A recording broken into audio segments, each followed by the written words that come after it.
¿Me veo en la pantalla? Rayleigh. Rayleigh, ¿me veo en la pantalla? Tiene que compartir pantalla, doctor.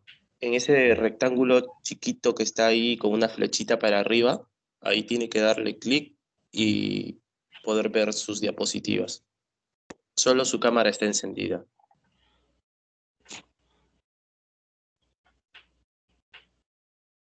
Nadie me ve, ¿no?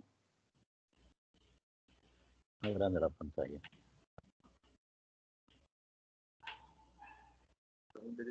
Se le ve, doctor. Tiene la cámara encendida. Ya. Entonces, grande la pantalla.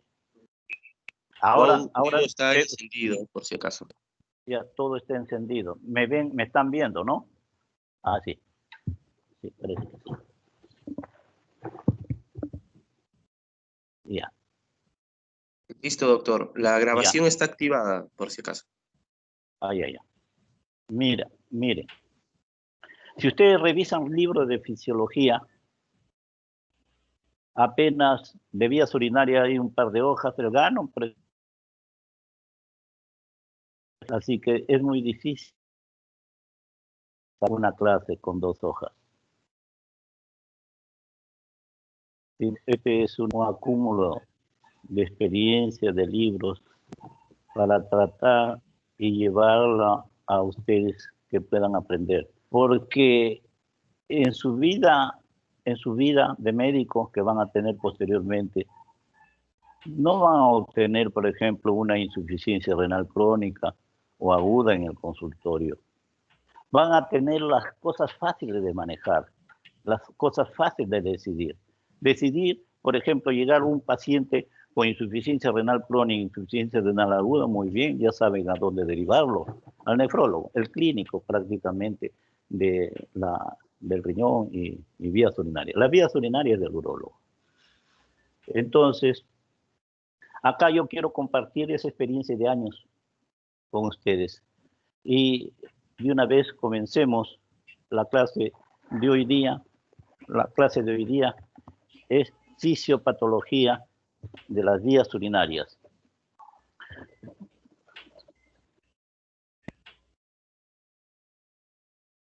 Ya, miren ahí, quiero que miren.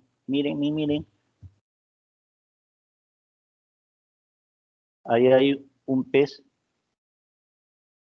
después en un fondo negro, una imagen esférica con las púas paradas. Es el mismo pez. Lo que pasa es de que estos animales, este es el pez erizo, que vive en la Mesopotamia, que tiene prácticamente una longitud de 1 metro. Lo que pasa es que para defenderse de los depredadores, para no ser un bocado fácil, utilizan la vejiga. O lo llenan de agua o lo llenan de aire. En ambos casos toma esta forma. En la parte alta los ojos. Tienen un veneno. Entonces este animal no solamente es difícil por las púas, sino por el veneno. Para no constituir un bocado fácil y defenderse de estos animales que lo puedan eliminar. A ver.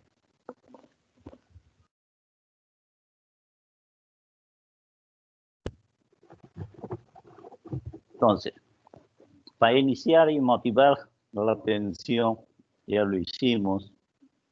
Lo que quiero ahora es compartir, como ya les dije en un comienzo, la experiencia de años. El cuerpo toma la sustancia nutritiva de los alimentos y los convierte en energía. En este proceso dejan productos de desechos en el intestino y en la sangre. Lo de la vía sanguínea me estoy refiriendo a la urea, la creatinina, se elimina a través de las vías urinarias. Acá coloco 3 mecanismos de las vías urinarias. 3 mecanismos fisiológicos: transporte, almacenamiento y eliminación. Entonces, sigamos lo que en un comienzo he tratado de motivarlos, digamos nuevamente, a una función que lo utilizan los animales inferiores a nosotros para poder defenderse. En este caso, una función tiene la vejiga o las vías urinarias bajas, tiene una función protectora. El pez erizo, para defenderse de los depredadores, hinchan el cuerpo como un globo para poner erectis sus púas. Para esto, traga agua, aire, puede ser aire, volviéndose redondo como una pelota, aumentando su tamaño. Esto es posible porque tiene un conducto neumático que conecta miren, que recuerden que les dije, esto es posible porque tiene un neumático que conecta la vejiga con el esófago. Es decir, lo utilizan para tragar agua o para tragar aire y depositarlo en la vejiga y adquirir la forma esférica, de tal manera de que no es un bocado fácil.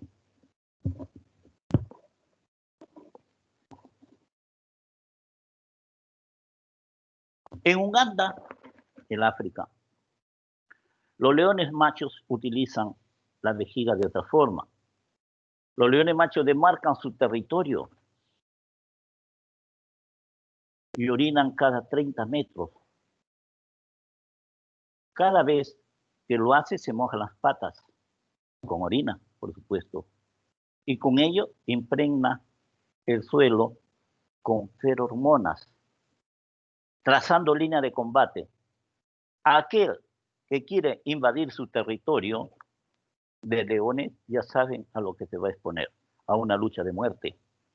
Entonces, miren, otra utilidad que los animales utilizan las vías urinarias del tracto bajo para poder defenderse.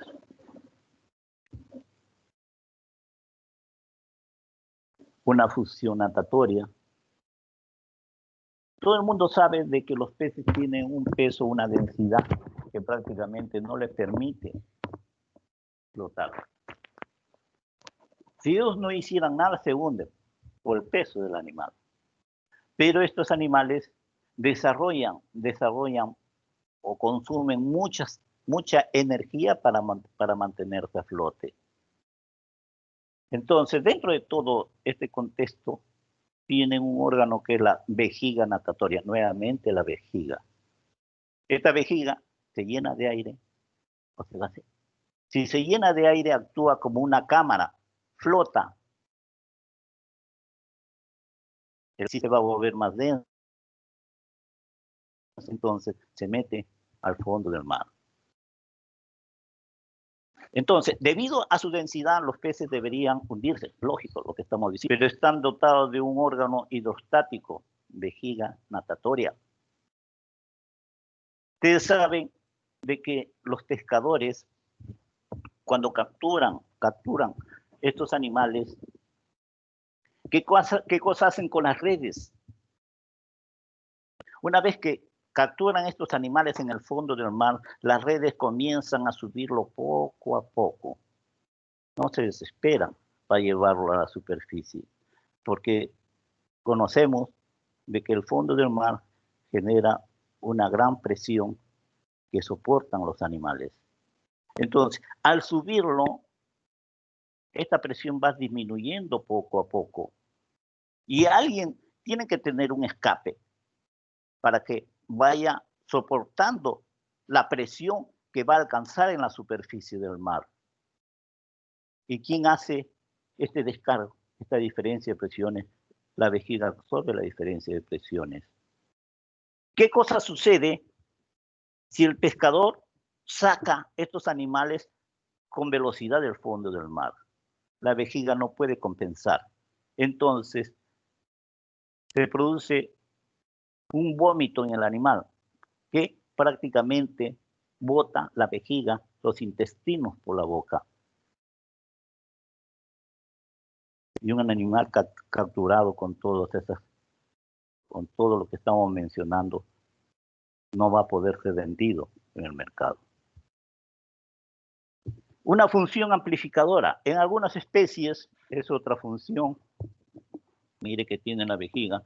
En algunas especies el oído interno está en conexión con la vejiga por huesos especializados. Son las que tienen oído más fino.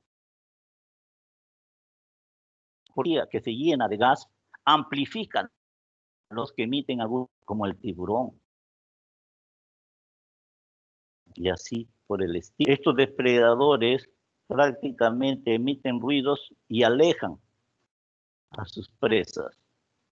O a alguien que avisa, algún amigo, como Haley, como Reidy, ¿no? Como Reidy, que prácticamente sin él no hubiera sido posible esta clase. Ventilatoria, también tiene una función ventilatoria.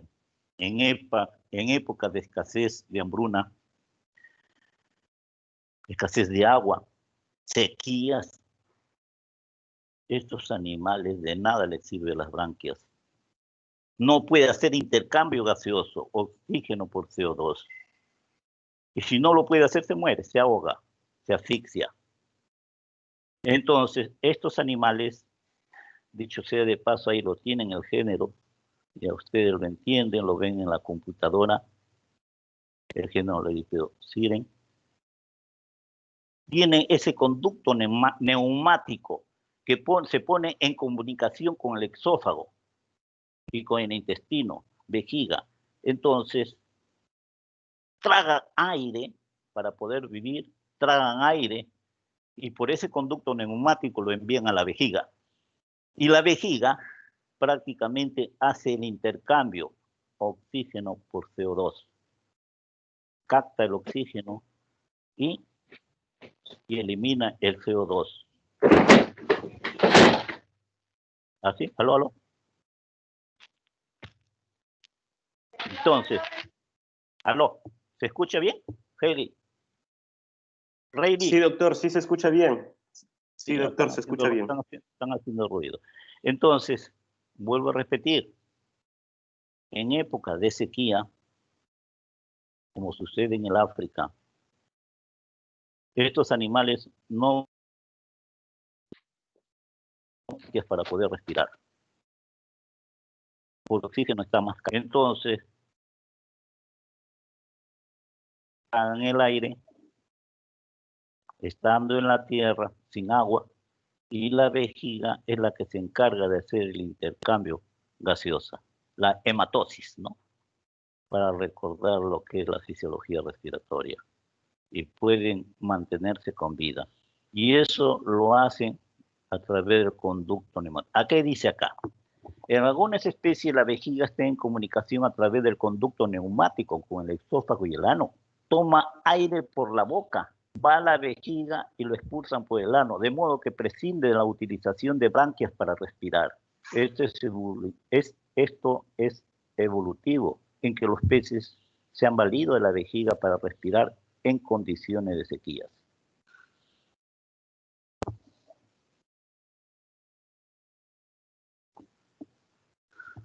Más historia todavía, para que vean lo importante que es la vejiga. Mis orígenes están en Cajamarca. Mis abuelos son de Cajamarca. Yo he nacido en Trujillo. Pero cuando el poco tiempo que he vivido en Cajamarca, jugaba pelota. Como no teníamos recursos, entonces utilizábamos la vejiga. Los libros dicen otra cosa, pero utilizan la vejiga, ¿no? Utilizan la vejiga. Allá utilizábamos la vejiga del toro. Amarrábamos los uréteres, lo inflábamos, después la uretra, y quedaba pues, la vejiga apta para pelotear. En la actualidad lo utilizan para otros fines, para hacer tambores, etcétera, etcétera. Pero en aquella época se utilizaba la vejiga. La pelota de cuero más antigua que existe se encontró en 1999 en Escocia, la reina de Escocia. Doctor, Sí. Disculpe que lo interrumpa. Está cambiando de diapositiva porque yo sigo viendo la primera. Hasta ahora yo sigo viendo la A ver, diapositiva a ver, del pez perdón. globo. Si ha cambiado de diapositiva, no se ha visto. Ahí está. Ya se cambió. ¿Lo ven? Mm, Ahí está. A ver, cambia, cambia, cambia. Está Ahí, cargando. ahí se ve. Really. No, doctor, yo sigo viendo la primera diapositiva. No sé si seré solo yo. Si los compañeros pueden confirmar si están viendo otra diapositiva. A ver, confírmalo eso. No, tampoco no se está viendo. La primera No, nomás la estamos primera, viendo. sí, solo Solo la la primera. primera se ve. Doctor, disculpe, Gracias. creo que usted tiene abierta una diapositiva más. A ver, retrocede todo. Retrocede todo, hijo. Empieza de nuevo. Vamos a empezar de nuevo, ¿ya? Un ratito. Creo que mejor sería que vuelva a compartir, doctor. A ver, ya, ya. Un ratito.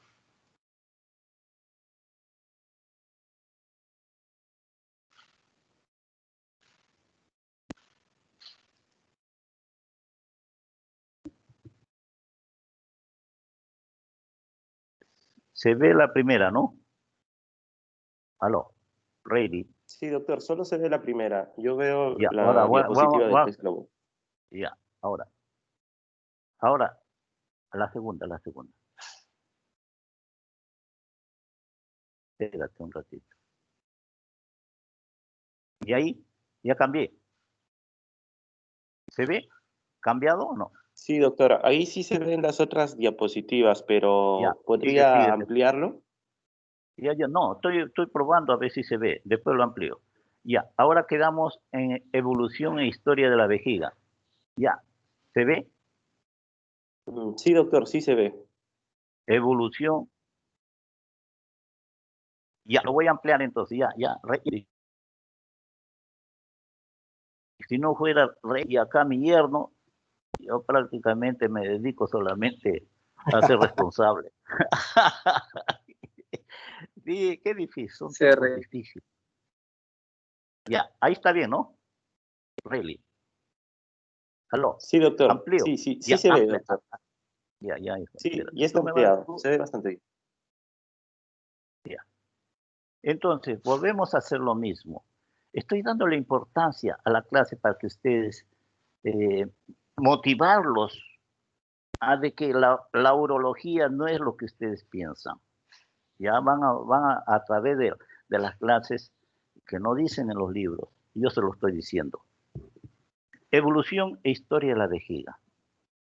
Más motivación. Los griegos y los romanos usaron vejigas de cerdos infladas. Es, ya lo saben. Mira, estoy hablando de los griegos y los romanos.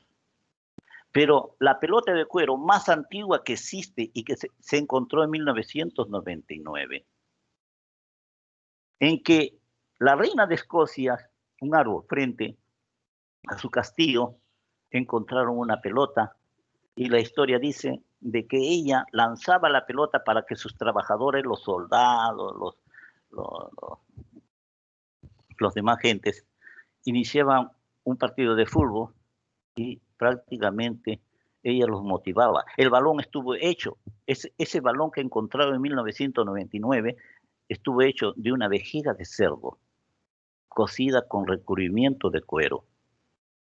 Y ya en 1931 el deporte del fútbol fue introducido a nuestro país por marineros ingleses que arribaron a las costas del puerto del Callao.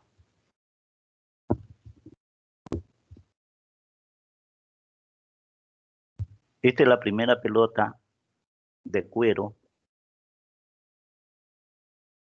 sí, en 1950. Miren, adentro tenían un bladder en inglés. Entonces, esto está recubierto de cuero, pero está cosido con pasador. Pobre aquel.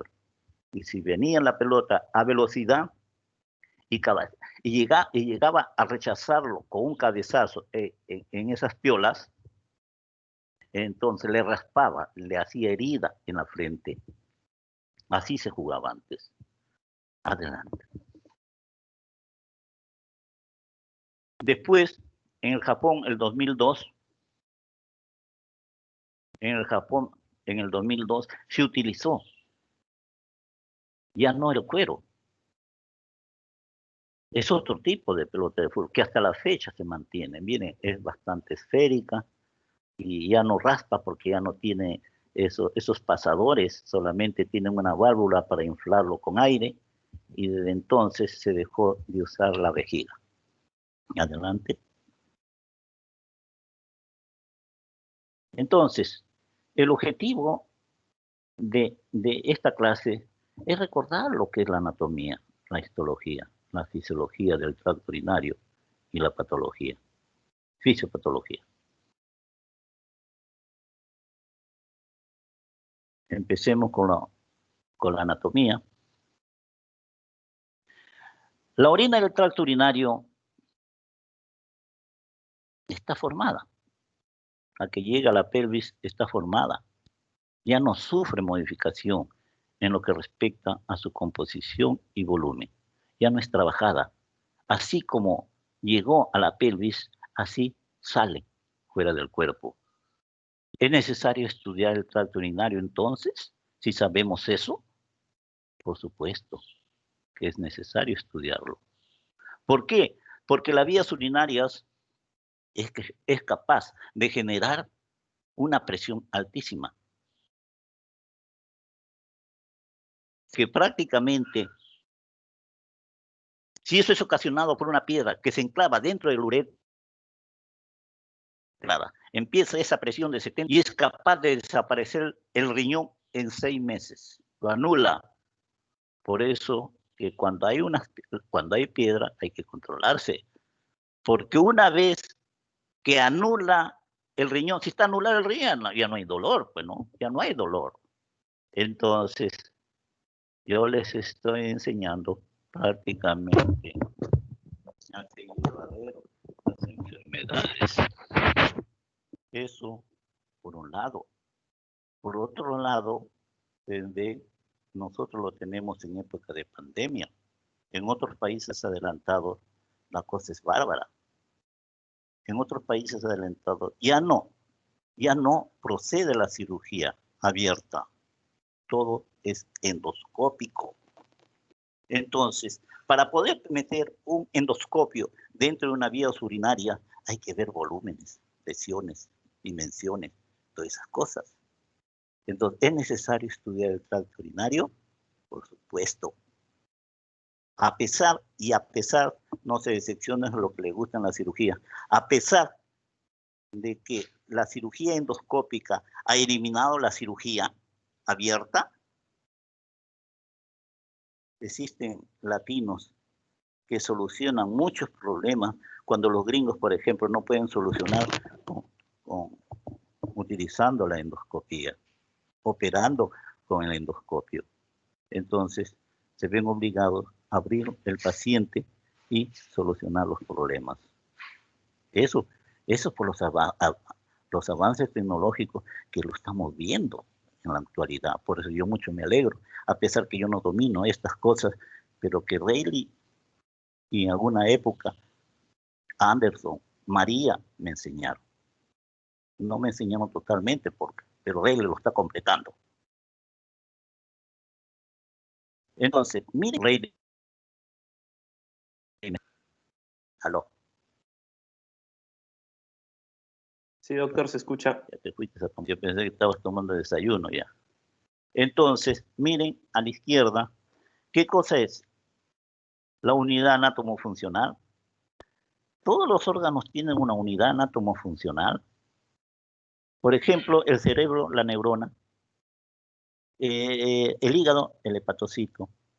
El riñón, la unidad anatomofuncional, es la nefrona. Es decir, que todas las funciones que nosotros responsabilizamos al riñón, lo hace esta estructura. Solo que sumamos los 2 miones que hay en los 2 riñones de nefrona, que en conjunto, sumados prácticamente, obtenemos funciones que responsabilizamos al riñón. Pues bien, esa es fisiología. Si la nefrona, ¿ustedes creen que el túbulo colector La orina lo forman desde el anefrón, desde el glomérulo hasta el túbulo colector. ¿Y el túbulo colector creen que va a la pelvis?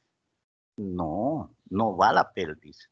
Se va a otro conducto que se llama conducto de Bellini. Conducto de Bellini. No tiene que ver nada ya con la formación de orina, pero ese es el conducto que llega a la papila renal y después la papila a la pelvis. Después la otra figura, vemos acá los riñones, el uréter, la vejiga, la uretra, las vías urinarias, ¿no? Y no sé si ustedes ven ahí, en el riñón izquierdo para mí, en el izquierdo, en la pelvis, hay una piedra. Entonces, esa piedra puede emigrar y enclavar el uréter y generar presiones altísimas que puedan anular el riñón. Ya les dije, en 6 meses. Acá avanzamos un poquito más, vemos una papila renal, como si fuera una verruguita. Tiene unos puntitos negros que son prácticamente la parte, y el espacio negro viene a ser lo que es el cáliz menor.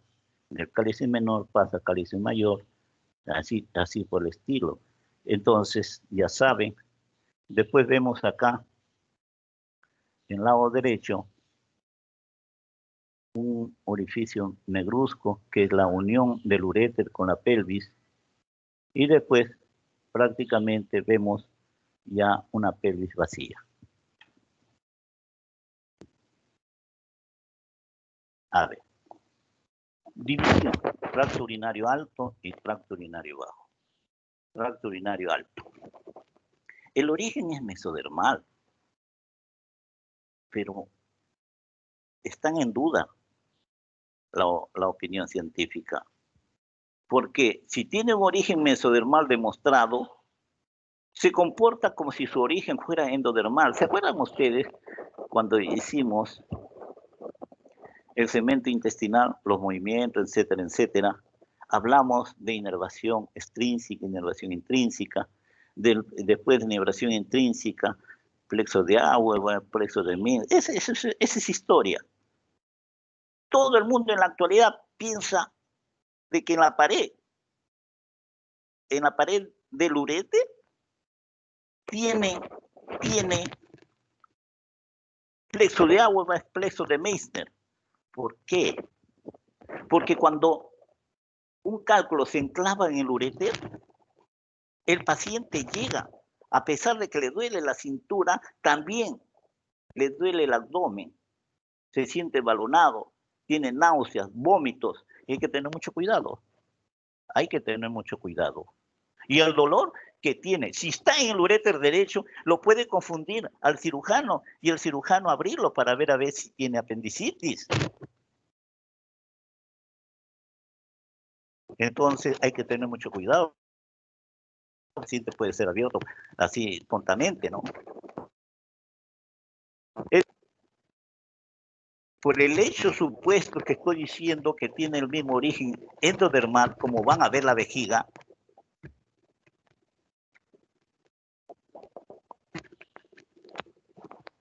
tienen las mismas funciones de problemas digestivos, el tracto digestivo, cólico abdominal, gases, náusea, vómito.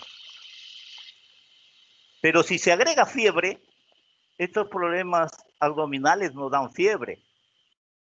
La fiebre está dado por la presencia del cálculo, que es poroso y que todas las bacterias se han metido dentro de la porosidad del cálculo. Hay que saber diferenciar, la medicina no es tan fácil. Entonces, pero eso sí, el tracto urinario alto tiene una función autónoma y regular. Es decir, que no obedece a la voluntad. Si nosotros queremos parar el funcionamiento del uréter, resulta imposible, ¿no? Como les digo, es función autónoma, irregular. Sigue moviéndose el uréter, por más que ordenemos. El volumen de la pelvis, 5 mililitros presión hidrostática genera una presión de 0 a 5 centímetros de agua. ¿Por qué es importante esto? Porque en la actualidad los médicos en otros países se meten hasta la pelvis con un catéter, con ureter para mirar la pelvis, mirar el cálculo, etcétera, etcétera. Y al mismo tiempo, para distender dónde está la punta del endoscopio, tienen que soltar agua y tienen que saber la cantidad de agua que tienen que trabajar para no reventar la pelvis. El ureter depende, tiene una longitud de 35 centímetros, tiene un diámetro medio centímetro. El ureter es capaz de generar una presión de 2 a 10 centímetros. Mire, centímetros de agua. Cuando se enclava una piedra, ¿qué cantidad puede generar? 72 centímetros de agua o 70 centímetros de agua. Es bárbara, ¿no? Es bárbara la presión. Entonces, esto va a generar presiones retrógradas que anulan la presión, al final anula la función renal y lo desaparece. Entonces, lo importante es solucionar el problema obstructivo. Inervado, sistema nervioso autónomo, acá ya les digo, se parece que es una función extrínseca e intrínseca, se supone, hay que demostrarlo. El ureter tiene un solo movimiento, ¿se acuerdan que el intestino tenía hasta 5 movimientos? El ureter solamente tiene uno solo. Es decir, tienen marcapasos por todo lado. Se dice que tiene unos cálices menores, cálices mayores, entonces empieza el movimiento y se desplaza a través del ureter conduciendo la orina hacia la vejiga. Pero ¿qué cosa sucede cuando se hace un trasplante de riñón? En el trasplante de riñón tengo que seccionar el ureter. Entonces, ese movimiento peristáltico que tiene un riñón, pero al pasar a otro cuerpo, ese movimiento peristáltico termina en el punto que yo corté el ureter. ¿Y qué cosa sucede con el ureter restante del receptor? Porque tenemos que unirlo. Entonces, la orina que viene del riñón trasplantado genera su movimiento peristáltico, pero termina en el sitio de la...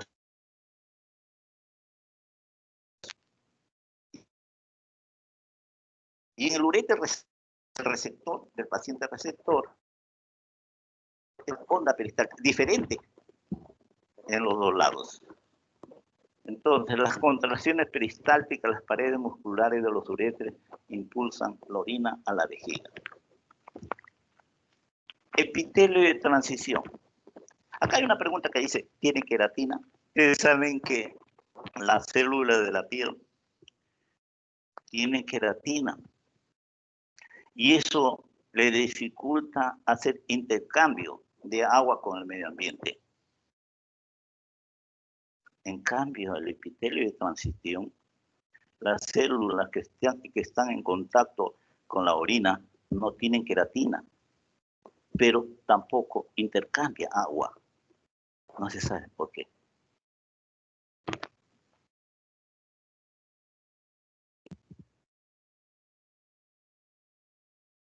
¿Estamos bien, no, Rayleigh? Sí, doctor, Rayleigh, sí se escucha, sí se ve bien. yo me siento solo acá. Es raro para mí, pues. Entonces, tracto urinario bajo. Ya hemos hablado del tracto urinario alto. Ahora vamos a hablar del tracto urinario bajo. Tiene dos orígenes.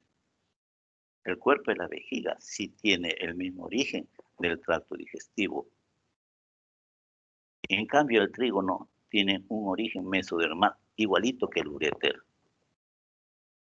Tiene una función autónoma, refleja primordialmente voluntaria. Hasta los 2 años de edad prácticamente no obedece la voluntad.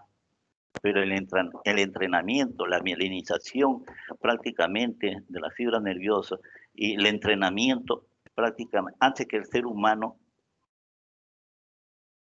comience a controlar el vaciamiento vesical, los niños, ¿no? Hay dos esfínteres que tienen que ver con el control de la micción. Interviene en el almacenamiento y vaciamiento. El hecho, por ejemplo, los pacientes dicen, sobre todo las mujeres, dicen, ay doctor, me siento muy mal de las vías urinarias. Y todo se debe a que yo aguanté la orina mucho tiempo y de entonces me siento muy mal. Entonces mi respuesta es, pero si la vejiga es un receptor, almacena orina, cumple su función, toda la que tú quieras. Y si no lo puedes retener, te orinas, pues madre, por juego de presiones. Entonces eso no es, no le eche la culpa de donde no tiene. Esfínter uretral interno o cuello. La mujer no tiene esfínter uretral interno o el cuello. En cambio, los varones sí, ya lo van a ver. Es decir, estoy hablando de esfínter uretral interno o cuello vesical. Lo tienen los varones. ¿Y qué cosa resulta del entrecruzamiento de la fibra muscular longitudinal del cuerpo de la vejiga, que prácticamente hace como un esfínter en el hombre? En la mujer no. Y después tenemos el esfínter uretral externo. Este esfínter uretral externo no es involuntario, es controlado por la voluntad.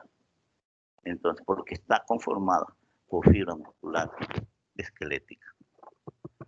Acá hay una figurita, miren qué bonito. Por eso que a veces las clases salen demasiado cargadas por estas figuritas. Tenemos el cuerpo de la vejiga. Al fondo de la vejiga vemos dos puntitos negros, que es la unión del uréter con la vejiga, los meatos ureterales, a través del cual sale el... Y después abajo estamos viendo una conforme avanza la figura. Pero miren, antes de iniciar, miren la luz que hay en la uretra. Hay buena luz, ¿no? Esas personas orinan bien. No hay ningún problema. En cambio, cuando esta glándula comienza a crecer, entonces comienza a comprimir la uretra. Comienza a comprimir la uretra y vienen los problemas prostáticos. Ya le vamos a dar mayor referencia de la próstata conforme vamos avanzando.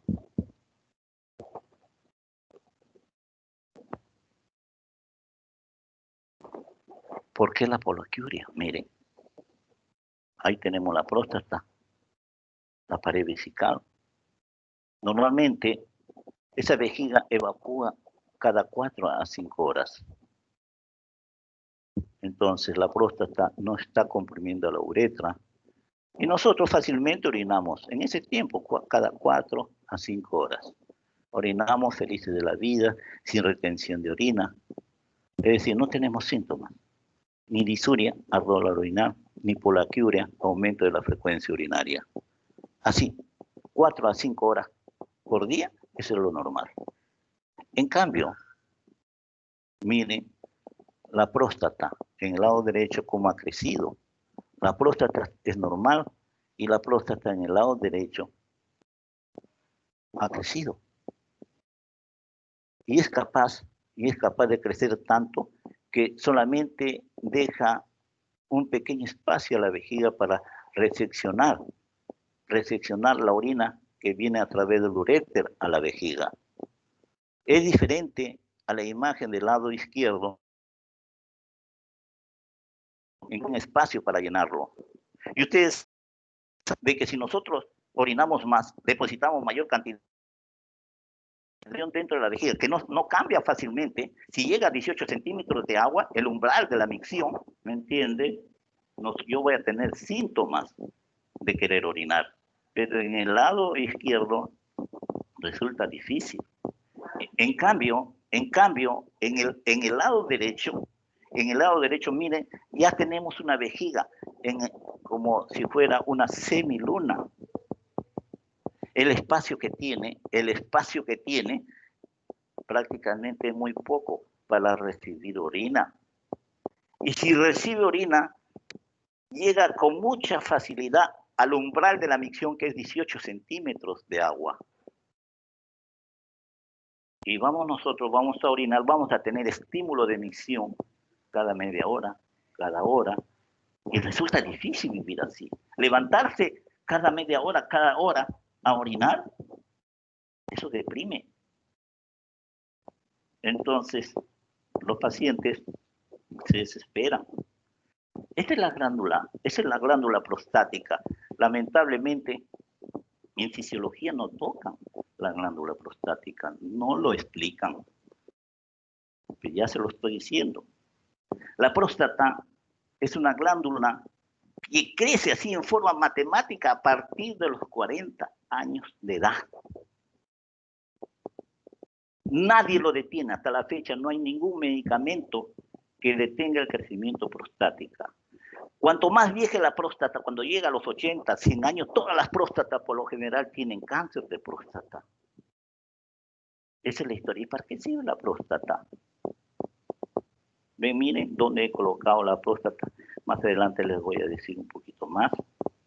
La próstata elimina un líquido que tiene un pH alcalino y que prácticamente es un nutriente para... No solamente eso. En la punta, acá no se ve, ya le voy a decir, un poquito más bajo de la unión de la vejiga con la uretra. Ahí está el vero montano, a través del cual salen los conductos eyaculadores. Cuando nosotros terminamos las relaciones sexuales, el esperma no se va a la vejiga, porque está la próstata. La próstata actúa como una pared. Lo eyaculado se va hacia el canal vaginal de la mujer. O se va la mano, ¿no? Entonces, ¿qué cosa sucede si nosotros sacamos la próstata? Rompemos esa pared, pues. Y cuando terminamos las relaciones sexuales, todo lo eyaculado va a parar a la vejiga. Es decir, no va al canal vaginal. Por eso los pacientes operados de próstata no pueden tener hijos. Y si lo tiene, pues es una casualidad. Una golondrina no hace el verano. Definitivamente no puede tener hijos. Si alguna vez lo llaman a Palacio de Justicia y le pregunta al juez que el hijo que tiene en el vientre una mujer joven y le dicen que el viejo operado de la próstata es el responsable de ese hijo, mentiras. Menos mal que a estas alturas ya va a ir el ADN, ¿no? Ese no es hijo del viejo. ¿Qué otra cosa más de la próstata? Ustedes saben que uno de los mejores descubrimientos hace 15 años más o menos fue la determinación del PSA, el antígeno prostático específico. El antígeno prostático específico es una enzima que prácticamente limpia el camino a los espermatozoides para que puedan avanzar y ubicar el óvulo. Es muy importante, pero a pesar de esto, también es importante para detectar temprana el cáncer. Así, en un gran porcentaje, es decir, eso me autoriza a decir que prácticamente la glándula prostática es el único órgano que elabora el PSA. Se puede decir, algunos dicen las glándulas salivales, sí, pero en menor cantidad. Oye, ¿me estás escuchando, hijo? Sí, doctor, se escucha todo. Entonces, Seguimos adelante. Miren, sigamos haciendo, me gusta hacer un poco de historia. En el año 1805, entre el siglo XVII y XVIII, Filippo Sini, alemán, intentó examinar por primera vez la cavidad vesical en vivo. Introdujo un tubo metálico a través de la uretra a la vejiga, iluminada mediante una bujía situada en el extremo del tubo.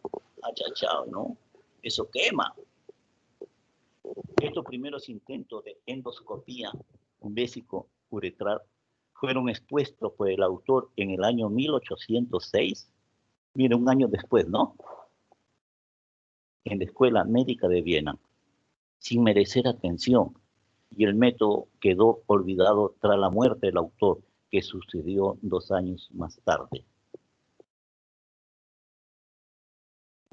En el año 1858, el médico francés, miren, más o menos 50 años después, el médico francés, dos amigos, presentó el primer libro endoscópico para la exploración visual de la cavidad vesical y posteriormente creó el primer centro de endoscopía urinaria en el mundo, padre de la endoscopía urinaria en el siglo XVIII. Ustedes se imaginan el gran aporte que han hecho estos médicos endoscópicos. Los cirujanos generales recién han comenzado con endoscopía el 60 más o menos. El ginecólogo el 50, pero los urólogos están desde el siglo XVIII. En 1886 se adaptó la lámpara. Mira, el año 1886 se adaptó la lámpara incandescente, inventada en esa época por Edison. Desde entonces, el examen directo de la cavidad vesical fue declarada normativa imprescindible en la práctica urológica. Miren, a través del tiempo, lógicamente, la lámpara de Edison, si lo colocas en la punta de un endoscopio, conforme avanza el examen, quema, ¿sí? Se encontró esa gran dificultad. Pero a través del tiempo, comenzó a aparecer la luz fría, la fibra de vidrio. Es decir, ya comenzaron a colocar fibra de vidrio, cables de vidrio, para transportar la luz que dan las lámparas. Y se mejoró bárbaramente que en la actualidad la cirugía endoscópica ha desplazado totalmente la cirugía abierta. El doctor Puber, si la citoscopía no es posible un diagnóstico exacto de las secciones vesicales y renales, sin la citoscopía no es posible un diagnóstico exacto de las secciones vesicales y renales. Les digo que la citoscopía de diagnóstico, endoscópico no, se lo hacemos a cada rato los urólogos. De diagnóstico prácticamente es la última opción. No se atrevan a decirle al urólogo haga un estudio citoscópico, porque es prácticamente una falta de respeto. Yo no les... ¿Aló? ¿Really? ¿Really? Sí, doctor, dígame. Ya. Entonces... Sí, doctor, se le escucha. Ya. Siento solo, doctor, ya me voy a estresar. Ya.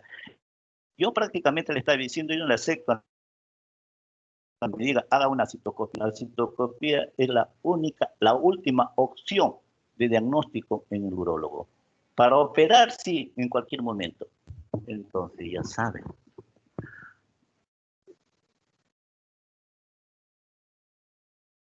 Miren, qué bonito acá. Abajo, a la izquierda, está un endoscopista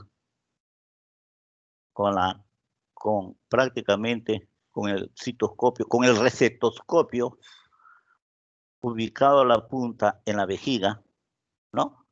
Ubicado la punta en la vejiga. Antiguamente se metía el dedo por el recto y se elevaba la próstata para poder operarlo. Acá, en el lado derecho tenemos la vejiga con la próstata íntegra. En el lado izquierdo de esa imagen, en el lado derecho tenemos la vejiga con el canal prostático ya vacío, ya operado por este doctor que está en el lado izquierdo. Eso es lo que sucede cuando uno opera la próstata. En el lado superior izquierdo vemos, míreme, vemos el cuello vesical y la próstata, el verumontano aproximado. Es mejor la imagen del lado central. Ven unas líneas azules señalando lo que es el verumontano. El verumontano, que prácticamente está en el pico de la próstata, la raya negrita que aparece en el fondo es el fondo de la vejiga, que se ve mejor en la imagen derecha. Se ha introducido un poquito más la punta del endoscopio y vemos al mismo tiempo una prominencia que es el verumontano, que en la figura anterior está marcado con unos puntos azules separados. Acá, en el lado derecho, vemos la parte negra, que es el fondo de la vejiga. Y la parte lateral es la... Porque miren, en la imagen, cerrándose los lóbulos prostáticos. Entonces, después de operar, después de rebanar prácticamente endoscópicamente, la próstata se ha quedado abierto y gracias a esto el paciente queda curado y orina bien.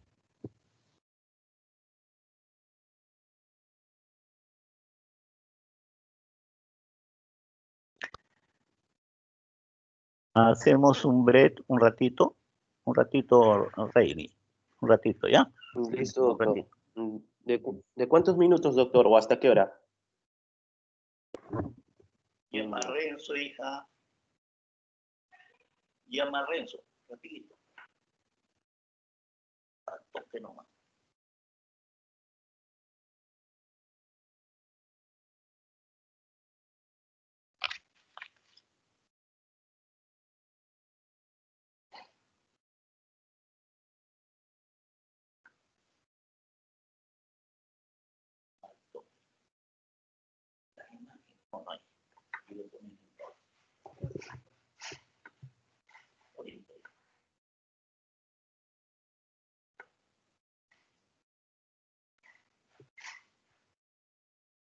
Doctor, su micrófono sigue prendido.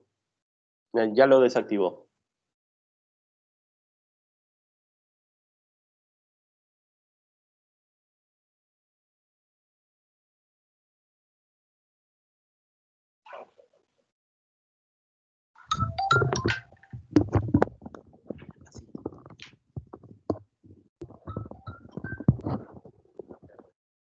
Rayleigh, ¿me escuchas? Sí, doctor. Sí, se escucha. Ya.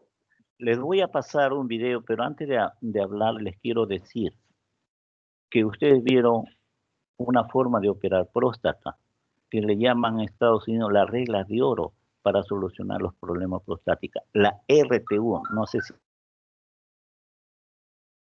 deben familiarizarse usted. La RTU de próstata. Nosotros, los especialistas, al menos el que habla así, hace varios tipos de estas operaciones. Técnicas para operar próstata, existen como 100 técnicas para operar próstata. La más usada en Estados Unidos es la RTU, resección transuretral de la próstata. Entonces, acá les he traído un video para que observen ustedes una de las técnicas para operar próstata. ¿Qué significa? Yo pongo mi endoscopio igualito como el RTU, llego a la próstata y comienzo a achicharrar prácticamente la próstata. Entonces, después les voy a comunicar y les voy a dar mayor referencia. Empecemos, por favor, escuchen, miren, y de repente estoy hablando también. Dime, Rayleigh, ¿se ve? Sí, ¿Se doctor, ve? se ve. Ya. Sí, doctor, Ya. sí se ve. En el fondo está la vejiga. Lo que estoy quemando, miren, ahí está. Ya, miren, he puesto prácticamente la punta del electrodo en el verumontano. En ese es el verumontano, que el cirujano tiene que respetarlo, porque si lo quema el verumontano, Ay, mamacita. Lo deja incontinente al paciente, porque ahí llega, ahí prácticamente funciona la compresión del esfínter uretral externo. Si lo quemo, prácticamente lo dejo incontinente al paciente. Entonces, sigamos adelante. Mire, sigue quemando, no toca el verum montanum. Ahí está el verum montanum, donde llegan los conductos eyaculadores. Ese ni lo toquen. Sigue quemando. Terminen el video.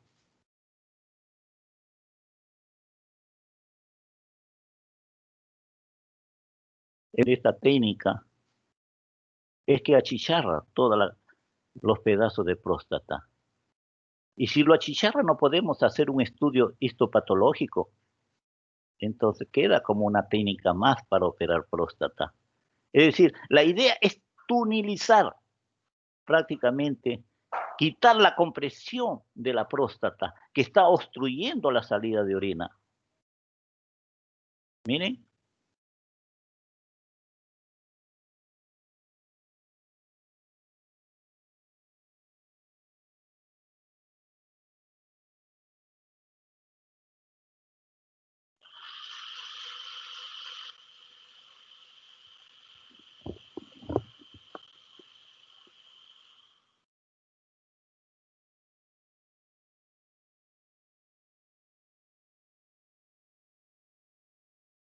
Sigue, ahí nomás, hasta que termine. Demora 4 minutos, creo.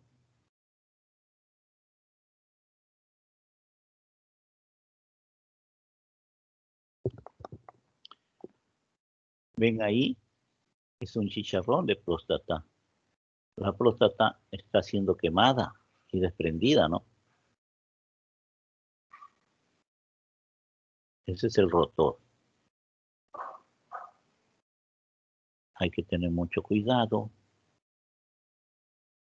¿Sí? Hay que diferenciar lo que es tejido prostático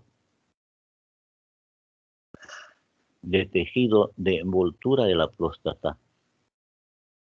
Si estamos en la envoltura de la próstata, estamos cerca del recto. Nos podemos pasar.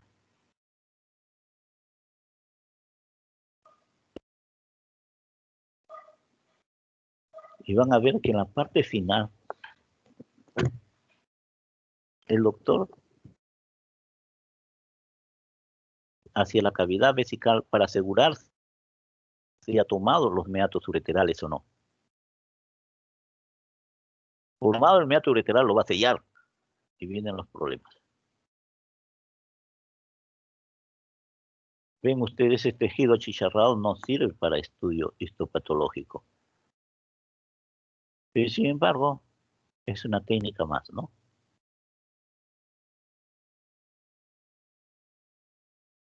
Ahora, miren, todavía falta.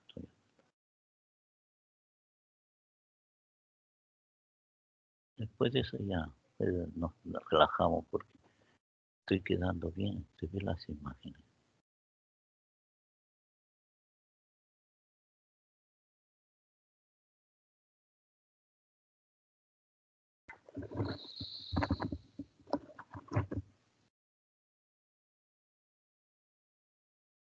Sigo tunelizando, sigo quemando tejido prostático, amplío la luz que está aplastado por los lóbulos prostáticos.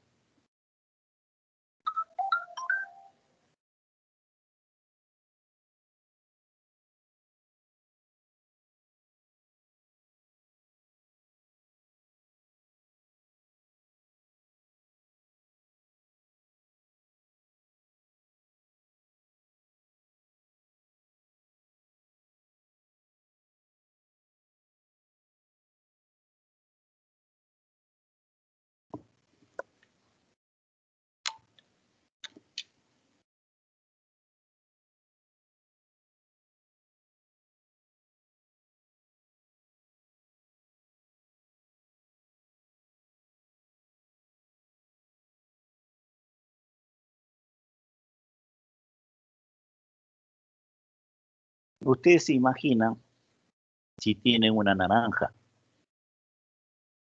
La cáscara es la envoltura de la próstata. Y lo que se tiene que sacar es la comida. Y solamente dejar la cáscara. Y eso es lo que pretenden.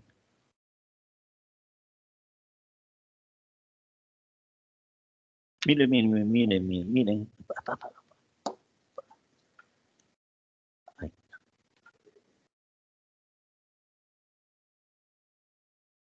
2 puntos no aquí, pero miren. Cuando se va la vejiga, ve ese puntito negrito para ver a ver si ha tomado el meato uretral.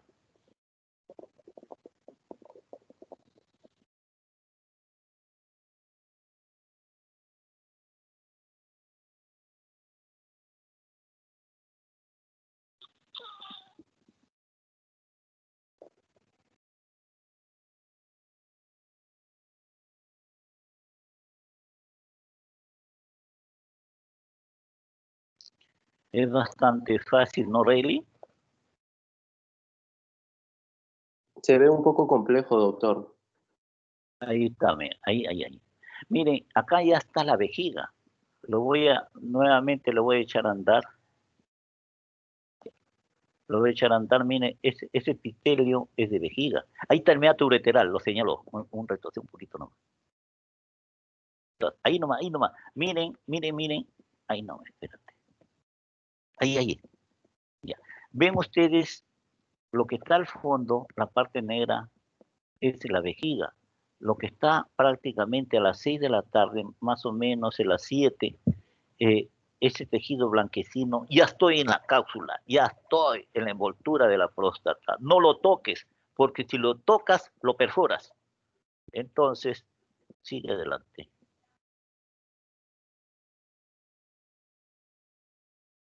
Ven ustedes, con este aparatito, yo hago hemostasia, no sangra nada la próstata. Y si termino de operar, el paciente se puede... En cambio, con la cirugía, con todas sus complicaciones, promedio 10 días de hospitalización. Por eso que una operación de próstata en el Perú, ahí está, el meato ureteral, mire, es porque le he respetado, esa es la cavidad vesical. Ahí está, mire esa parte blanquecina, eso ya te está advirtiendo, no te metas ahí porque lo vas a perforar. Entonces, tienes que agarrar tejido prostático. Adelante. Ya no se mete, pues. Adelante.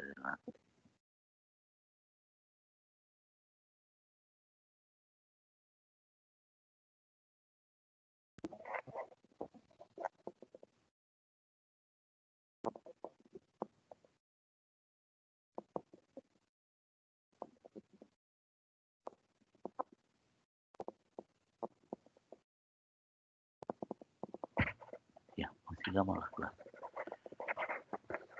¿Qué te parece, Rayleigh? Se ve bastante complejo, doctor. Se ve mucha habilidad en la mano, mucha práctica. Así como tú haces con la cuestión de la computación, yo te veo un monstruo de la computación. Te digo, pero de repente yo también me puedo transformar en poco tiempo a pesar de mi vejez, ¿no? Pero no es imposible captar los conocimientos de la vida. ¿No es cierto, Rayleigh?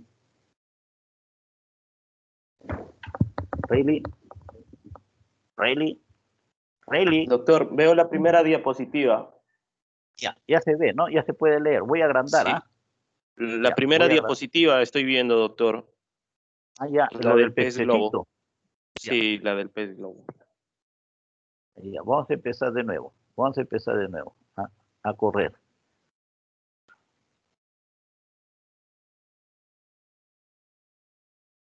Hoy sí. ¿Estás viendo? No, doctor, no veo ninguna. Ahora sí, la micción es un reflejo espinal. La pared de la vejiga la pared de la vejiga es extraordinariamente extensible. Sí, doctor, en esa diapositiva. Ya, entonces continuamos. Continuamos con la clase. Estamos en el tracto urinario bajo. Seguimos.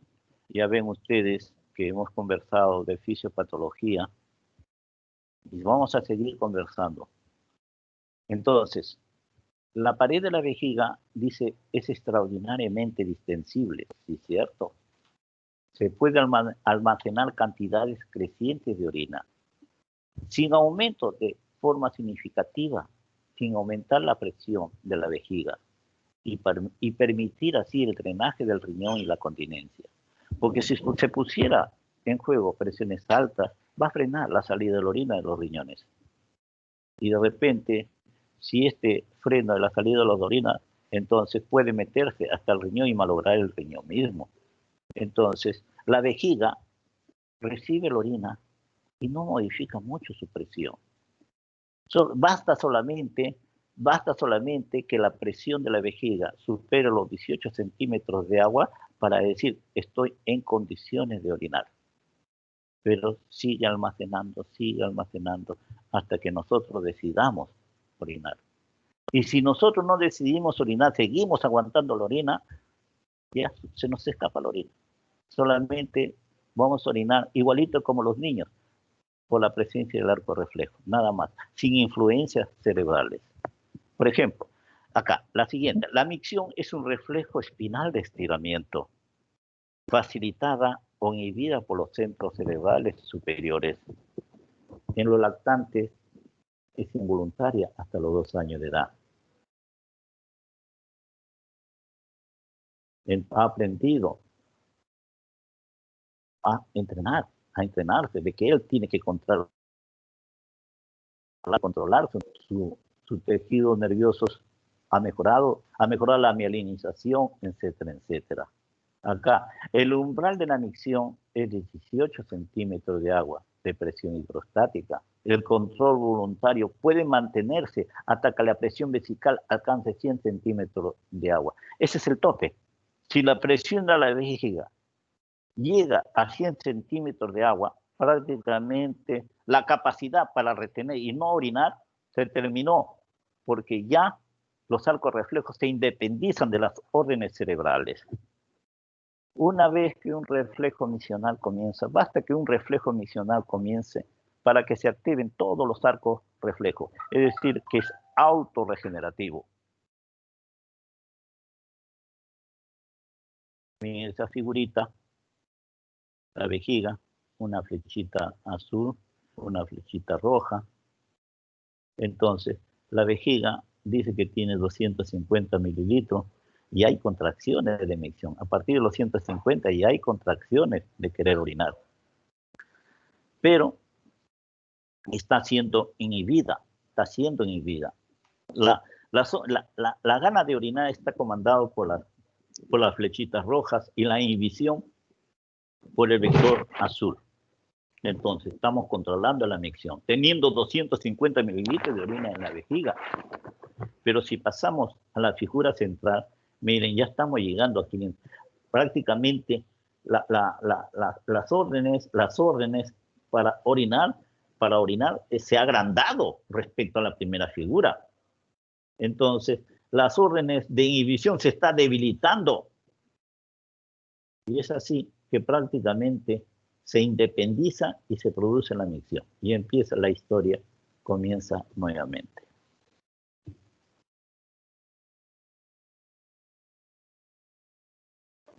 Fisiología de la vía. Miren abajo.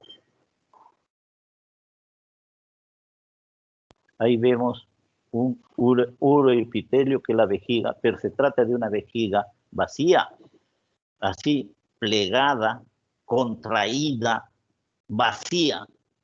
Esa es la vejiga cuando está vacía, está plegada. Y si nosotros a esto le damos un corte, vemos acá en la figura central una matriz hueca, negra, que prácticamente le permite a la vejiga llenarse, distenderse para poder tener mayor capacidad. la figura de la derecha vemos un uroepitelio así de varias capas, hay varias capas celulares. Entonces, cuando esto es de esta vejiga, ¿me entiende? Un estudio histológico de la pared de esta vejiga, un corte sagital se podría decir.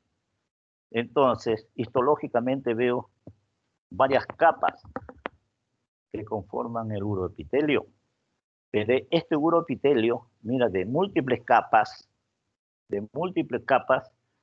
estas capas son cubitales, se puede transformar en células planas en una sola capa cuando la vejiga está distendida. Es decir, cuando la vejiga está distendida es porque está llena y hay que contraerse para poder sacar la orina de la vejiga. Entonces, viene acá la formación de la orina en el riñón y su almacenamiento en la vejiga son procesos autonómicos, en contraste con el vaciamiento que es voluntario. Vuelvo a repetir, la formación de la orina en el riñón y su almacenamiento en la vejiga son procesos involuntarios, en contraste con el vaciamiento que es voluntario. El volumen de orina que llega a la vejiga en un minuto, muy importante, Hailey. Re importante, porque siempre el ecografista le pregunta a los urólogos, ¿en qué tiempo debo hacer por ejemplo, la ecología reno-vésico-prostática, la ecografía vesical? ¿En qué tiempo? Cuando se llena la vejiga. ¿Y en qué tiempo se llena la vejiga? Acá está la respuesta.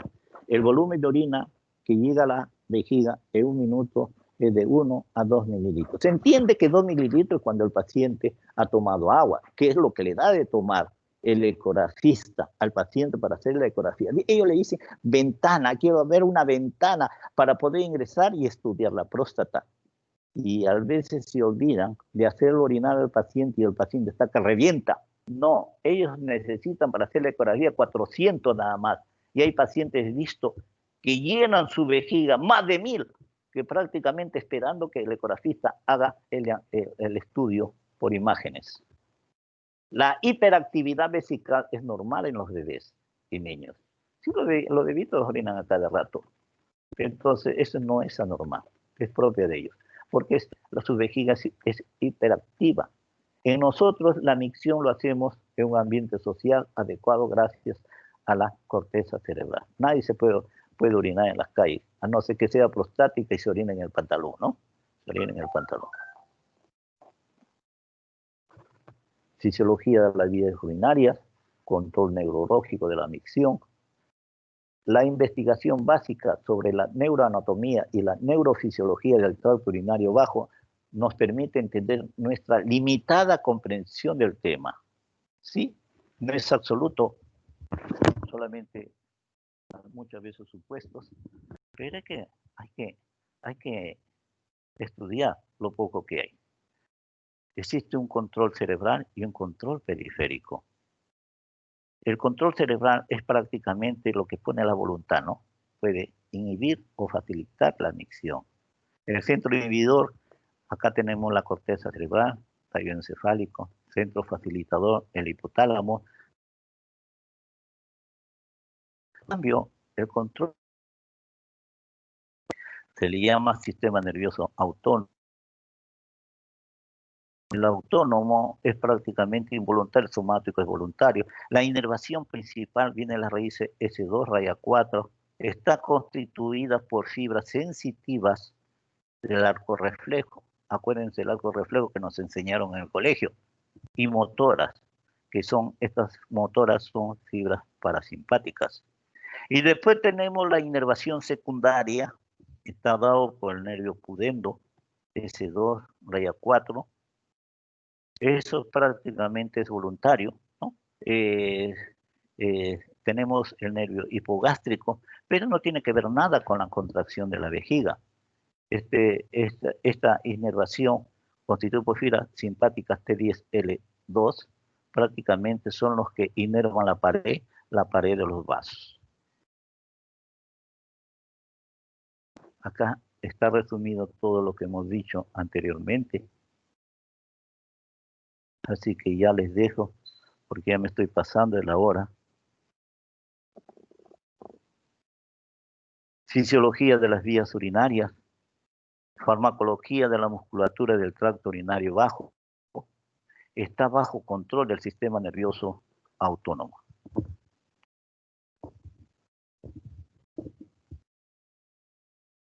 Entonces, hablemos de la farmacología de la musculatura del tracto urinario bajo.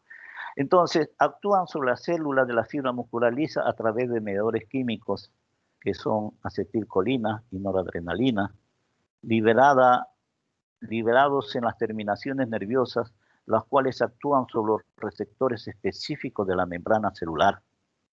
El efecto de la estimulación parasimpática de contracción muscular, como por ejemplo el detrusor, el efecto de la estimulación simpática es tipo alfa. Miren, escuchen bien, Rayleigh, la estimulación simpática es tipo alfa, que es del tipo beta, es de relajación muscular. Acá está todo. El efecto de la tenemos dos.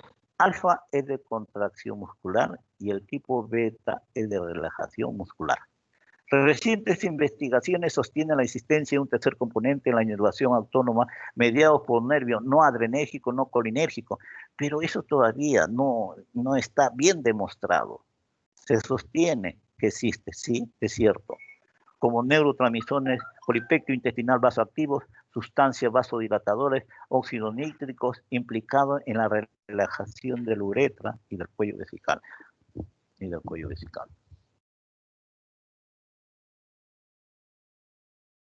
Miren, acá tienen una imagen que ustedes puedan entender lo que son los receptores que están en el tracto urinario, en la vejiga sobre todo, en la próstata, en la uretra. Pero la cosa es así. Miren, el cuerpo de la vejiga, esta forma esférica, yo pongo beta mayor que alfa, ¿no? Me estoy refiriendo que la población de receptores beta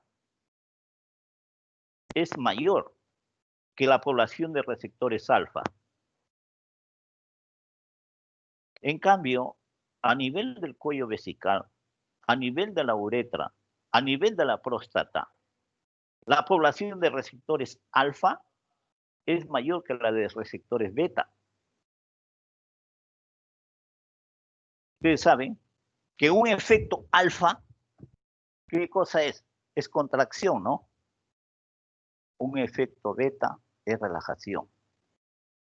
Si al cuerpo de la vejiga le doy un estímulo simpático, ¿qué es lo que voy a lograr? Rayleigh, responde. Se contrae, doctor. Se contrae. Se contrae falso, pues Rayleigh. Te vuelvo a repetir. Porque beta es relajación y alfa es contracción. ¿Estás escuchando? Estoy en clase, María. Sí, doctor, sí lo escucho. Ya. Entonces, la población de mira, beta es relajación, alfa es contracción. Estamos, ¿no? Entonces, a nivel del cuerpo de la vejiga, estoy diciendo que la población de receptores beta es mayor que los receptores alfa. Si yo doy un estímulo simpático, ¿qué cosa voy a lograr con la vejiga? Que se relaje, doctor. Se relaja porque la población de receptores beta es mayor que alfa. Se llena de orina. ¿Y qué cosa voy a tener a nivel del cuello de la vejiga, a nivel de la uretra, a nivel de la próstata? La población de receptores alfa es mayor que beta. ¿Está bien o no? Acá se va a contraer porque alfa está predominando sobre beta. La contracción está predominando sobre beta. ¿Entendido? Se contrae, doctor. Se contrae, pues. Nosotros tenemos una buena continencia, entonces. Eso es lo que sucede en todos nosotros. Así funciona nuestro sistema simpático. Pero hablemos de los pacientes prostáticos. Hasta la fecha, mira, Rayleigh, El mundo no sabe por qué crece la próstata. Lo único que se sabe es que la próstata crece a partir de los 40 años y que nadie lo detiene. Nadie lo detiene, sigue creciendo, nadie lo detiene. Más bien, puede tomar una serie de medicinas, su hierbita, sus alfa bloqueadores, ¿me entienden? Y puede superar los síntomas, pero no sanarse. A cierto punto que cuando este tratamiento y el paciente no aguanta más, propuesto por el médico, por supuesto. Dice, solucioname este problema. No puedo, porque me voy a matar. Hay gente que se mata, porque no puede con los síntomas. El ardor al orinar, no poder hacer relaciones sexuales, pujar, orinar a cada rato. No, eso no es vida. Eso no es vida. Estoy hablando, así dirán ustedes, solamente de los hombres. Este producto también se utiliza en las mujeres, que después lo vamos a tocar. Se utiliza en las mujeres. Estamos hablando de fisiopatología. Entonces, si no hay hierbitas, no hay, como por ejemplo el cefazabal, ¿no? Prostanatur 320, pero sí hay la tansulosina. La tansulosina, que es el nombre científico, existe un montón. Espontal, por ejemplo. Espontal es una tansulosina. ¿Y qué es la tansulosina? La tansulosina es un bloqueador alfa. Es un bloqueador alfa. Entonces, si el paciente tiene un estímulo Rayleigh, si el paciente tiene un estímulo simpático y el paciente tiene en su cuerpo un bloqueador alfa, ¿qué cosa sucede con esa vejiga? Se relaja, doctor. Se relaja. ¿Me entiende, no? Porque hemos bloqueado prácticamente alfa. ¿Y qué cosa sucede a nivel de la uretra?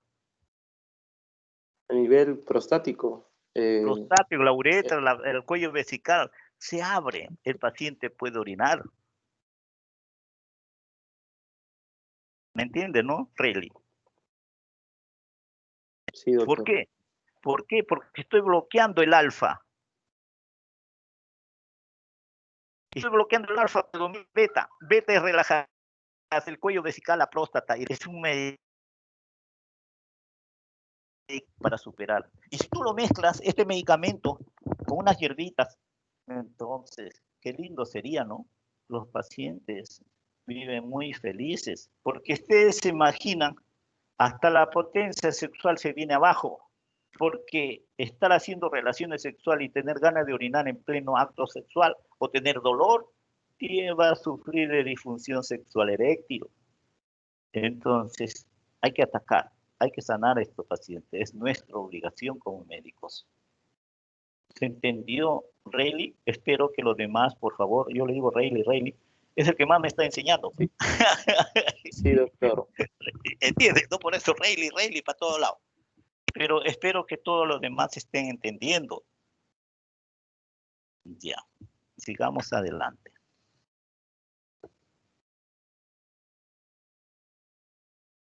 Hablemos de las mujeres. Las mujeres prácticamente son,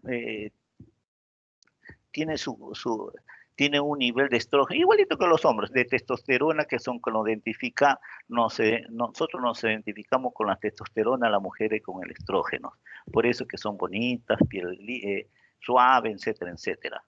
Entonces, pero eso mientras menstruan.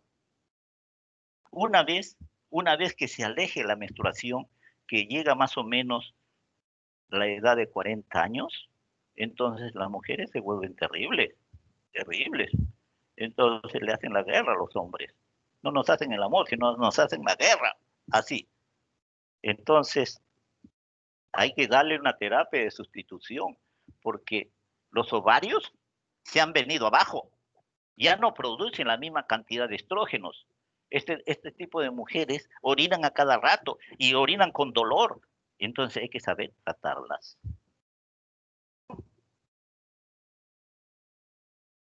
No quieren, no sintéticos, la química funciona neoplasia. Entonces, pero hay estrógenos vegetales, como la papaya, como por ejemplo la soya. Entonces, si todos los días tomamos nuestro jugo de papaya en las mañanitas, o las mujeres por lo menos que están aproximándose a los 40 años, van a ser muy felices. Se acordarán de mí, gracias al doctor Gallardo. Entonces, dice, por inmunohistoquímica, se localiza en el uroepitelio de la base vesical de las mujeres, ¿no? En la uretra, en el tejido conectivo y el músculo estriado perineal, miren. Entonces, este momento en que ya no producen la misma cantidad de estrógeno, no hay la misma cantidad de estrógenos circulantes, se le llama menopausia. Se caracteriza por la disminución de los estrógenos circulantes. Y cuando disminuye, ¿qué es lo que ocurre en el organismo de la mujer? La atrofia de los epitelios vaginal, uretral y vesical. Y es más, y un aumento del pH vaginal que favorece la colonización bacteriana de origen fecal. Miren lo importante que es el estrógeno en la mujer. Vuelvo a repetir, no lo olviden. Cuando estamos en la menopausia, la mujer se caracteriza por la disminución de los estrógenos circulantes, ocasiona la atrofia de los epitelios vaginal, uretral y vegetal, y un aumento del pH vaginal que favorece la colonización bacteriana de origen fecal. Es decir, se infectan a cada rato y no se defiende, porque existe es muy cercano el ano del cuello de la entrada a la vejiga. Solamente centímetros, 2 centímetros, no es más. Y si no hay defensa, entonces es facilidad. Entonces, ¿qué cosa? Una disminución de estrógeno ocasiona hiperactividad vesical, porque por mayor sensibilidad de los receptores nociceptivos, es decir, ellos detectan el dolor con mejor posibilidad que una persona normal, que desencadena el reflejo misional. Vuelvo a leer. La disminución de estrógeno ocasiona hiperactividad vesical por mayor sensibilidad de los receptores nociceptivos. Sienten mayor dolor que una persona normal que tiene sus estrógenos circulantes. La disminución de estrógeno ocasiona fibrosis uretral por aumento de colágeno y disminución del cierre uretral. Sufren de infecciones urinarias así temporalmente. Bacilo de Dornley o lactobacilos de la secreción vaginal. Son microorganismos probióticos utilizados para restablecer el equilibrio ecológico de la vagina, recuperar la flora vaginal normal. Frena el desarrollo de gérmenes y hongos gracias a la producción de agua oxigenada, que dificulta la reproducción de especies que no poseen catalasa anaerobios o metabolizando la glucosa y el glucógeno presente por el estrógeno, obteniendo ácido láctico que mantiene un pH vaginal bajo de 3 a 4.5, con la que previenen y tratan la vulvovaginitis o leucorrea o descenso vaginal anormal, que es causa mayor de consulta o ausencia laboral. Durante el embarazo, disminuye los lactobacilos, ya no acidifica prácticamente el medio. Entonces, es decir, que es un medio ideal para los hongos, para los gérmenes. A recuperar este medio ácido para restaurar la defensa natural de la vagina de prevención del parto prematuro de Alemania.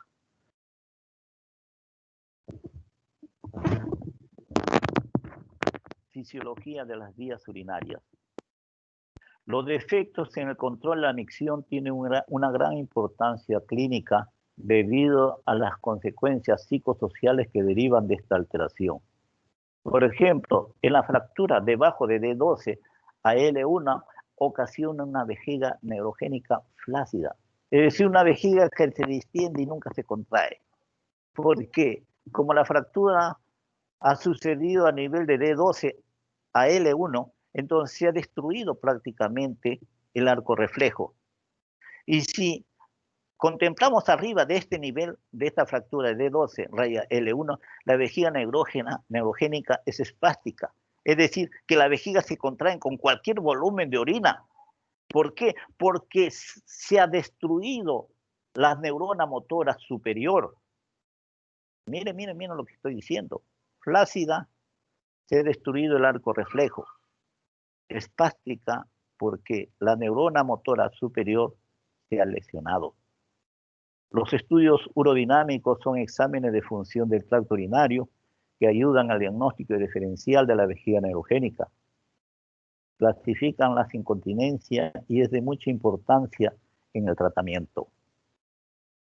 Tipo de estudios. Se puede hacer en estos aparatitos uroflujometría, histometría, perfil de presión uretral, electromiografía, se toma presión abdominal y presión del detrusor. Miren, acá tenemos un cistómetro con todo lo que hemos hablado anteriormente. Entonces, hacemos una cistometría, empleamos la línea de las abscisas, de las ordenadas, etcétera, etcétera. En la línea vertical tenemos la presión de agua y en la línea horizontal volumen vesical. Miren, normalmente la vejiga se contrae cuando tiene un volumen de 450 centímetros de agua. En cambio, ven ustedes, acá dice B espástica, una vejiga espástica. Las contracciones ocurren antes de lo normal, parece la cistometría. Entonces, hay lesiones de neuronas motoras superior. Y si la vejiga se contrae después de 450, es una vejiga flácida, nunca se va a contraer. Entonces, hay que ponerle sonda permanente, porque este paciente se va a infectar y se muere en poco tiempo. En cambio, con la vejiga espástica, la cosa es más suave. O también con ese paciente con vejiga flácida, en la actualidad hacen el cateterismo intermitente. Entonces ya saben cada cuánto tiempo tienen que hacerse, a la hora, 2 horas, 3 horas, pero lo hacen de tal manera evitar que la orina se acumule porque es un buen caldo de cultivo para las infecciones. Miren, acá está unos resultados. Presión vesical es igual a presión del detrusor más presión abdominal. La flujometría, volumen de líquido eliminado por la uretra y que tiene un valor de 10 mililitros por segundo.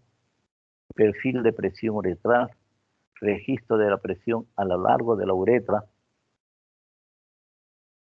que tiene más o menos 50 centímetros de agua. Electromiografía, registro de la actividad bioeléctrica de los músculos perineales y del esfínter uretral. Acá tenemos una fase de almacenamiento, una cinta que se ha grabado, qué cosa sucede en los fenómenos. Entonces, la presión vesical se mantiene baja, ¿no? No está prácticamente Q sub X, prácticamente qué significa vaciamiento, el mismo proceso de la micción, pero el resto sí está, la electromiografía, está la presión vesical, etcétera, etcétera. Y el fase de vaciamiento.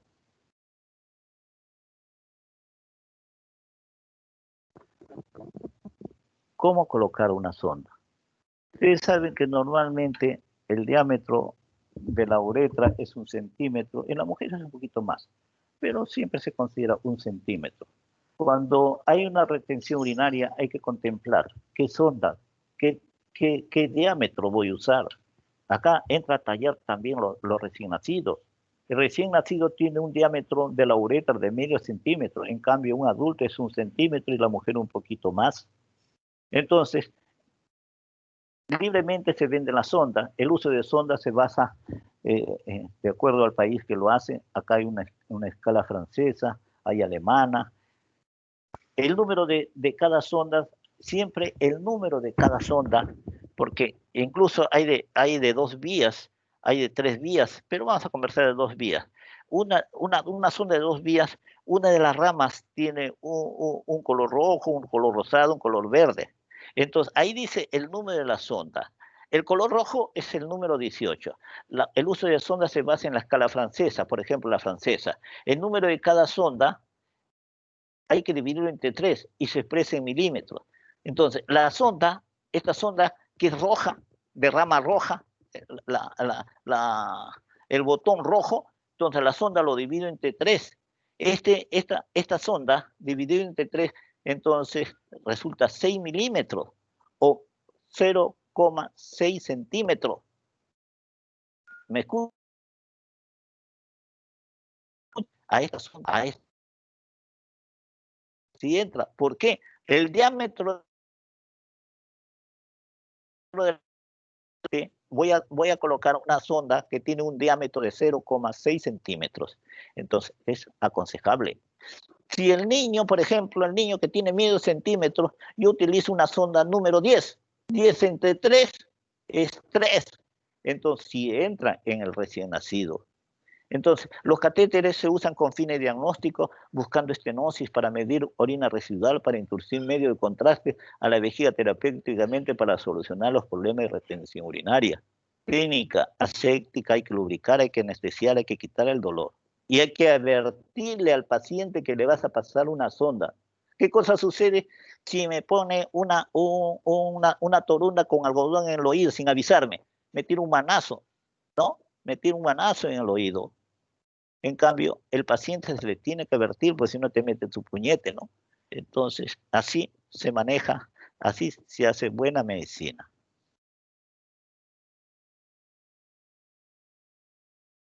Rayleigh.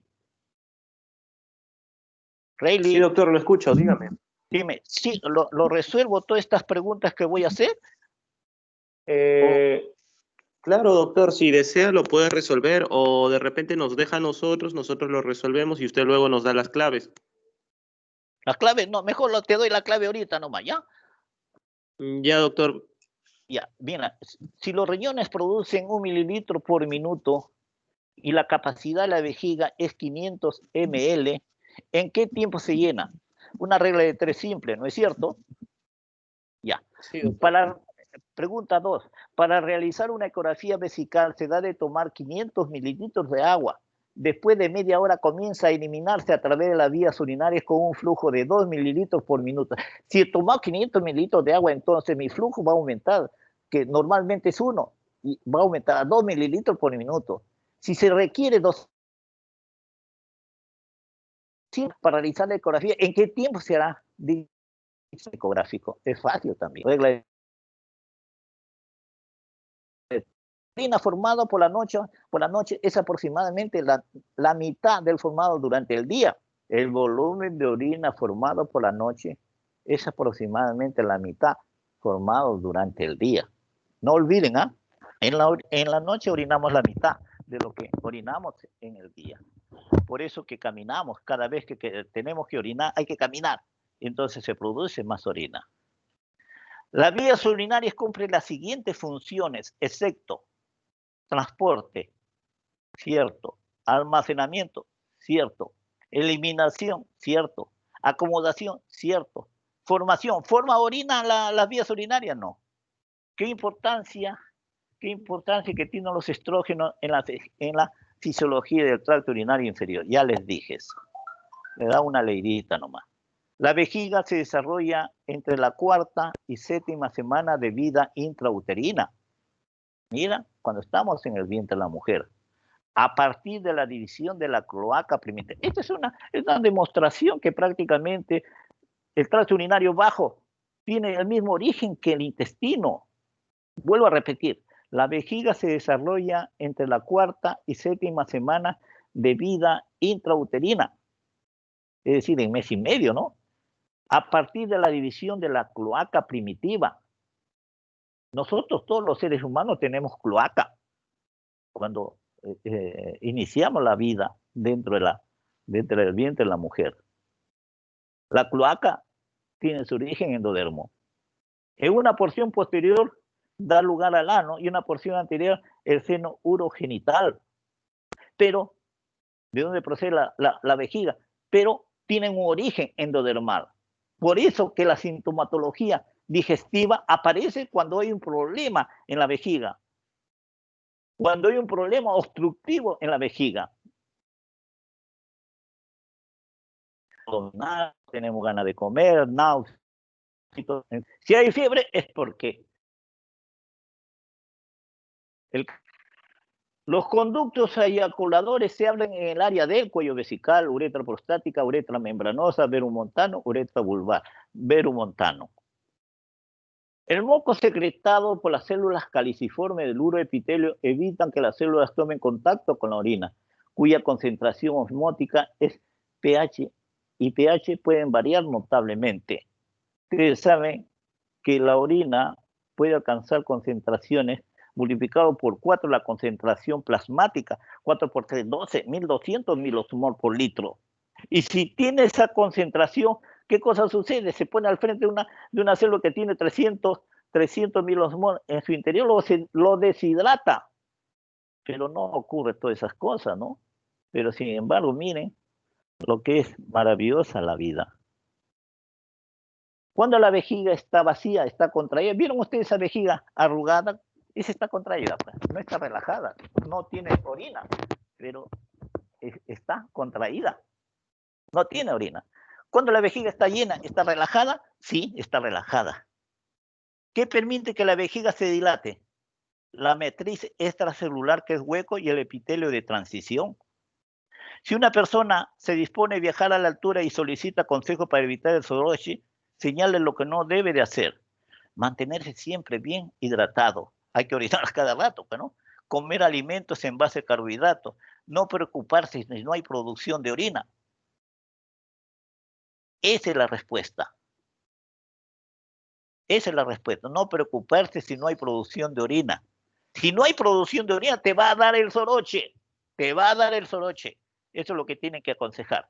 No tomar tranquilizantes, alprazolam, porque el centro respiratorio está pegado sobre esos centros de vigilia en el cerebro.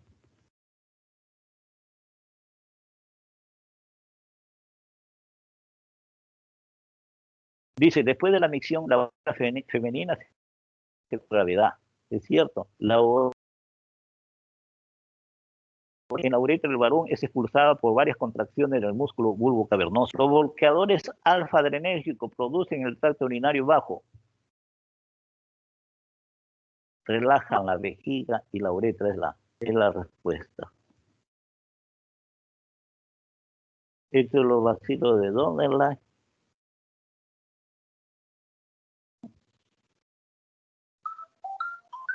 Metaboliza el glucógeno obtenido ácido láctico y mantiene el pH bajo en la orina. ¿Quién presentó el primer libro? Ese también está ahí. Alfa bloquea señales la falsa.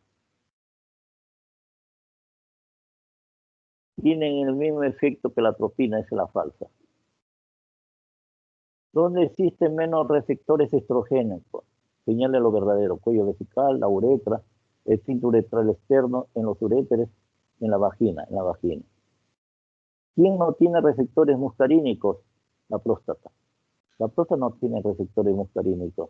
Y sin embargo, ustedes han escuchado que cuando toma buscapina no puede orinar, es por otro mecanismo. Si quieres tener plata, tienes que sembrar. Ya, muchachos, hacemos un break. Rayleigh.